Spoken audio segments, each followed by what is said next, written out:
السلام علیکم۔ کنٹینیوز کے ساتھ میں ہوں شمیم آرا۔ ایک نظر ڈالتے ہیں اب تک کی ہیڈ لائن پہ۔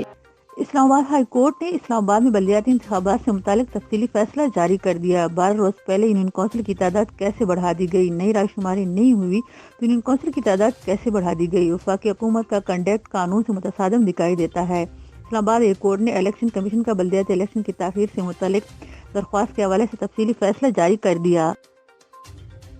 وفاقی وزیر خزانہ اسحاق ڈار نے آئندہ 15 روز کے لیے پیٹرولیم مصنوعات کی قیمتوں کا اعلان کر دیا۔ وزیر خزانہ نے کہا کہ آئندہ 15 روز کے لیے پیٹرول اور ڈیزل کی موجودہ قیمتیں برقرار رہے گی۔ اسحاق ڈار نے کہا کہ عالمی مارکیٹ میں پیٹرولیم مصنوعات کی قیمتوں میں اضافہ ہوا ہے، لیکن اس کے باوجود پیٹرول اور ڈیزل کی قیمتیں برقرار رکھنے کا فیصلہ کیا ہے۔ اسلام آباد میں بلدیاتی انتخابات کے لیے ووٹرز تو پولنگ اسٹیشن پہنچے، لیکن الیکشن کمیشن کا عملہ کہیں نظر نہیں آیا۔ عدالتی احکامات نہ ماننے پر ووٹرز نے الیکشن کمیشن پر برہمی کا اظہار کیا۔ پی ٹی آئی نے الیکشن کمیشن کے خلاف توہین عدالت کی کارروائی کے لیے اسلام آباد ہائی کورٹ سے رجوع کر لیا۔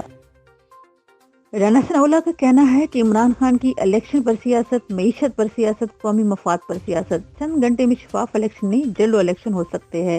عمران خان کو اپنے اقتدار میں رہتے ہوئے بلدیاتی الیکشن کی یاد کیوں نہیں آئی؟ جعلی صادق اور امین کے پی کے اور پنجاب میں الیکشن کیوں نہیں کرواتے؟ چیئرمین تحریک انصاف عمران خان کا کہنا ہے کہ پی ڈی ایم عوام سے خوفزدہ ہو چکی ہے اور انتخابات سے بھاگ رہی ہے۔ الیکشن کمیشن آف پاکستان نے وفاقی دارالحکومت میں آج بلدیاتی انتخابات کرانے کا گزشتہ روز کا اسلام آباد ہائی کورٹ کا فیصلہ چیلنج کر دیا۔ الیکشن کمیشن نے اسلام آباد ہائی کورٹ میں گزشتہ روز کے عدالتی فیصلے کے خلاف انشرا کورٹ اپیل دائر کر دی ہے۔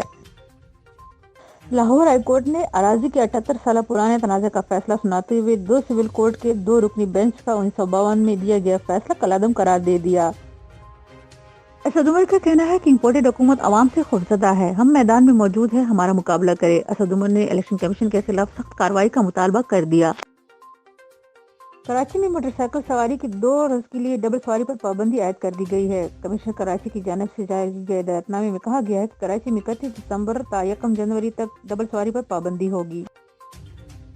پاکستان کرکٹ ٹیم کے عبوری چیف سلیکٹر شاہد افریدی نے قومی کپتان بابر اعظم کو ٹیم کی ریڑھ کی ہڈی قرار دیا۔ انہوں نے کہا کہ سلیکشن کمیٹی انہیں ہمیشہ بھرپور سپورٹ کرے گی۔ اور نئی امیدیں لیے نئے سال کی آمد پر دنیا بھر کی طرح پاکستان میں نئے سال کا بھرپور جوش و جذبے سے استقبال کیا جا رہا ہے۔ ملک کے مختلف شہروں میں شہری اپنے اپنے طریقے سے نئے سال کا استقبال کر رہے ہیں۔ یہ تھی اب تک کی کنٹری نیوز کی تازہ ترین ہیڈ لائن۔ مزید خبروں اور اپڈیٹس کے لیے دیکھتے رہیے کنٹری نیوز۔